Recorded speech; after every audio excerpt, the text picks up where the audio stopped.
Assalamualaikum dan selamat pagi semua. Okey, untuk hari ini kita akan sambung dengan bab 8 iaitu daya dan tekanan.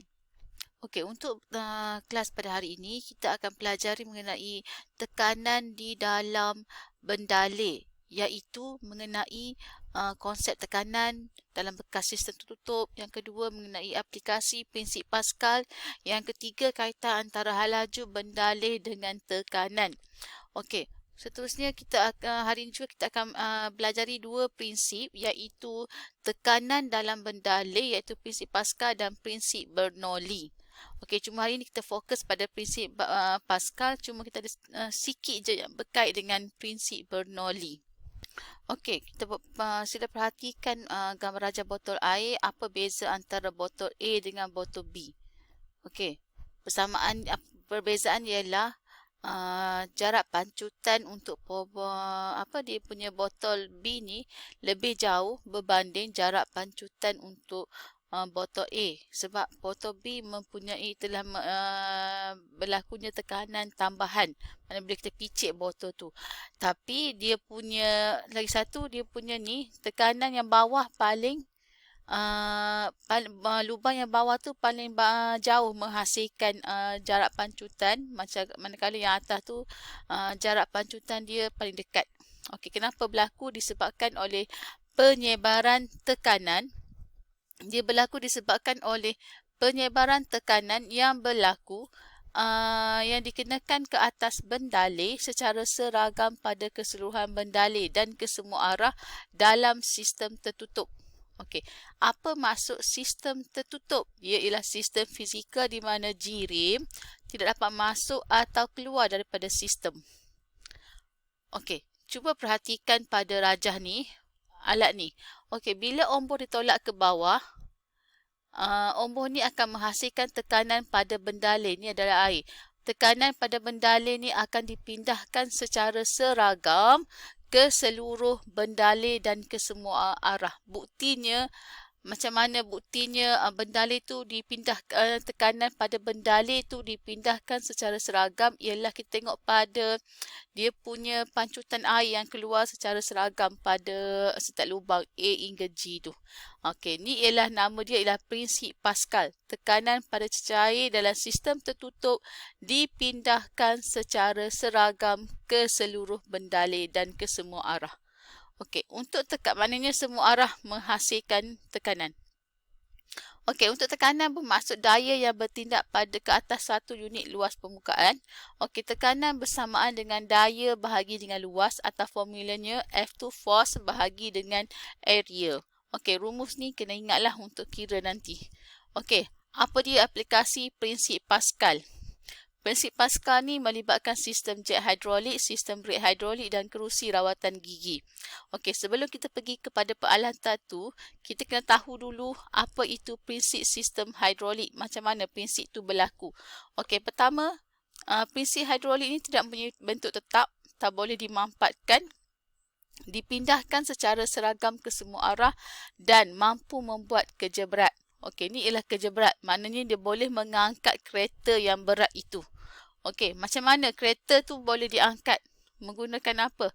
Biasa kita gunakan jet hidrolik untuk mengangkat kereta tu. Macam mana dia punya aplikasi, macam mana sistem tu berlaku? Okey, untuk mengangkat kereta ni kita perlukan dua bahan iaitu ombor kecil dan ombor yang besar. Ombor kecil kat sini akan dikenakan daya yang kecil, manakala ombor besar ni digunakan untuk mengangkat beban yang berlipat kali ganda lebih besar. Maknanya tekanan yang kecil kita hasilkan akan menghasilkan daya yang lebih besar ataupun boleh mengangkat beban yang besar. Tekanan yang kecil boleh mengangkat beban yang besar. Okey, tekanan pada ombor kecil bersamaan dengan tekanan pada ombor besar. Apa yang dimasukkan di bawah tu? Formula kat bawah tu. Okey, untuk yang ni, tak kisahlah awak nak ambil yang mana.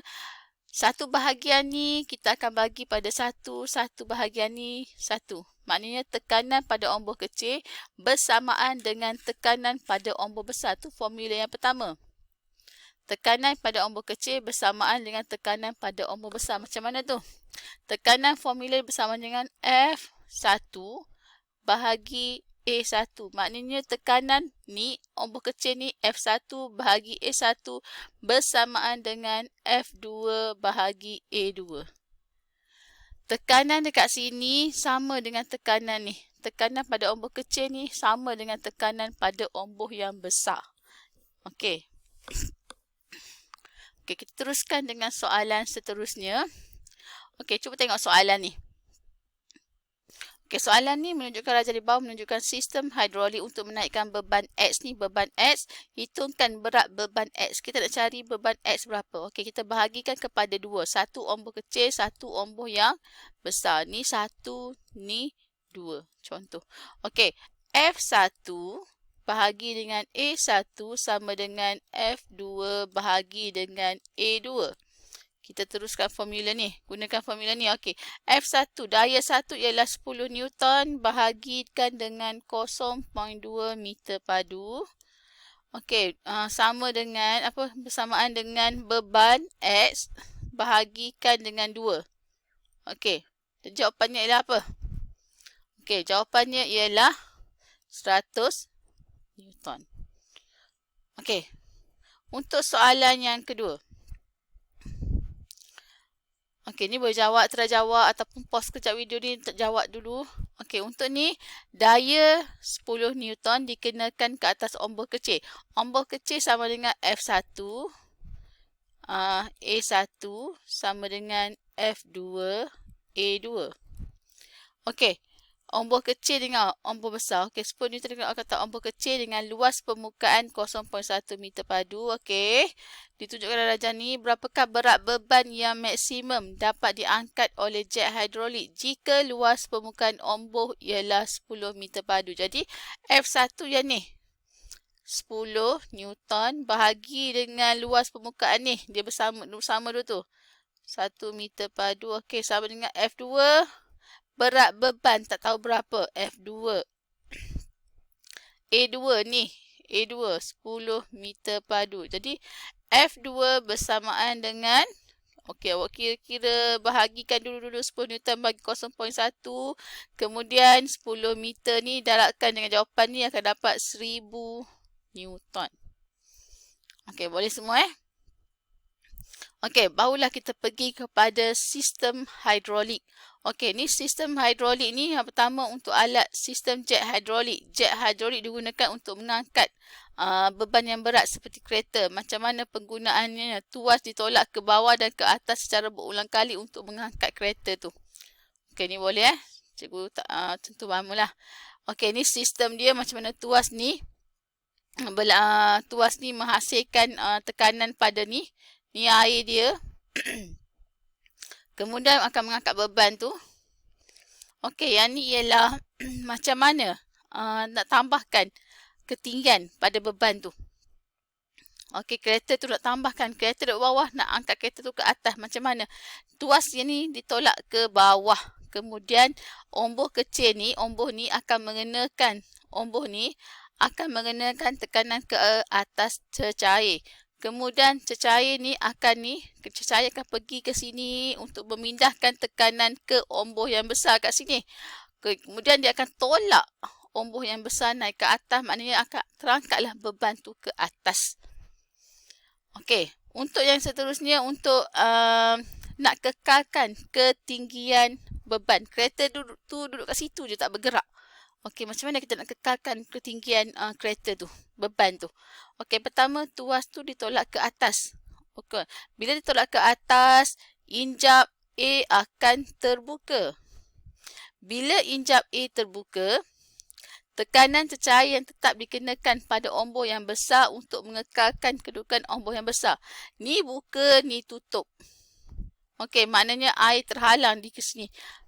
Maknanya air tak akan bergerak lah. Maknanya kedudukan ombor tu duduk kat situ, tak bergerak. Sebab pergerakan, sebab sini tutup. Ni tutup, ni buka. Walaupun sini buka tapi sini tutup, air tu tak akan bergerak. Ni pun tutup juga. Maknanya pergerakan air kat sini tak ada. Air tak bergerak kat sini, dua-dua tutup. Okey, seterusnya. untuk menurunkan omboh tu, kereta ke atas nak turun ke bawah macam mana? Okey, untuk turun ke bawah, injap A ni akan dibuka. Injap ni buka, injap ni tutup lagi. Okey, tutup. Kemudian injap pelepas ni dibuka, yang di sini buka. Bila sini buka, tekanan ke atas cecair di bawahnya. Maknanya bila sini buka, air kat bawah ni akan tekanan akan berlaku kat sini, air tu akan masuk kat sini. Okey. Kemudian cecair ini mengalir balik ke dalam takungan, air akan masuk ke takungan balik.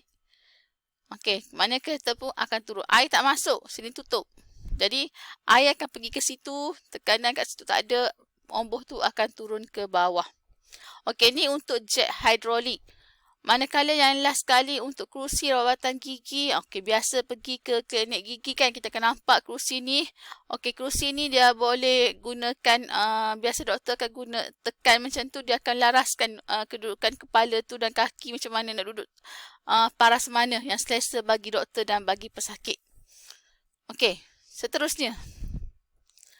Hubung kait antara halaju, bendalai dan tekanan. Okey, yang ni kita masuk sikit pasal mengenai prinsip Bernoulli. Okey, ni ada kaitan dengan prinsip Bernoulli. Okey, untuk yang ni berlakunya macam mana paras air ni, kedudukan aras air ni. Yang ni air akan masuk ke sini. Tapi yang kat sini tidak berlaku sebarang perubahan pada aras air sebab bendalai tidak mengalir. Maksudnya air tidak mengalir. Bila air tak mengalir, tekanan tak ada, halaju tak ada. Jadi paras air tu sama sahaja. Okey, cuba tengok untuk contoh yang ni. Contoh yang ni dengan contoh yang, okey, ni contoh 1 dan contoh 2. Okey, untuk contoh 1 ni, paras air kat sini, paras air pada A, B dan C berbeza paras dia. Kenapa berbeza? Sebab berlakunya, okey, yang ni air bergerak. Maknanya air masuk, awak tengok dulu kedudukan air masuk ikut mana. Okey, yang ni air masuk ikut sini. Okey, kelajuan air macam mana? Kelajuan air akan bertambah bila air tu bergerak. Halaju bendalai akan meningkat bila dia bergerak.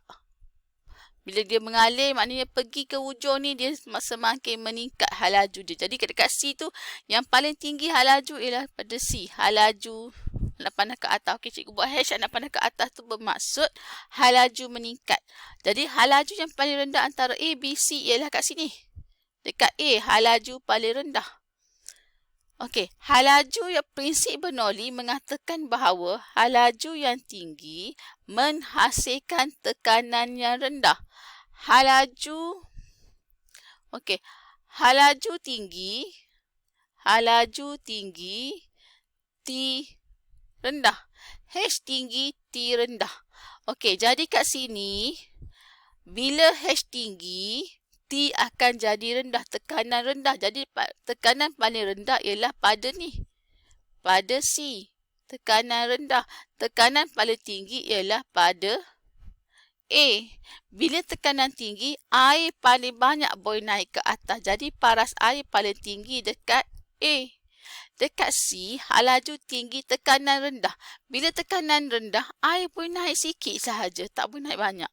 Okey, sederhana ialah pada B. B sederhana.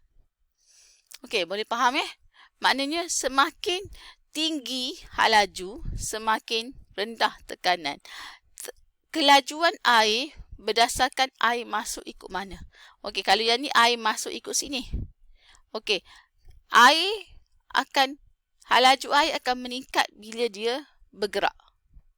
Okey, bendalai dia akan meningkat bila dia berlakunya pergerakan. Maknanya makin ke hujung, makin laju air tu. Jadi dekat sini, yang paling laju dekat hujung ni ialah C. Kat situ paling laju. Okey, boleh faham Bila ni laju, halaju tinggi, tekanan dia akan terhasil, tekanan dia rendah. Okey, untuk yang nombor 2 ni, beza dia kenapa dekat P2 ni rendah. P2 ni rendah sebab dia punya ni sempit. Bila sempit, okey, tengok fakta ni. Semakin sempit bahagian tube venturi, ni tube venturi, semakin rendah tekanan dalam bendalai. Semakin sempit, maknanya sempit, tekanan dalam bendalai bahagian itu rendah. Okey, jadi bila sempit, tekanan kat sini rendah.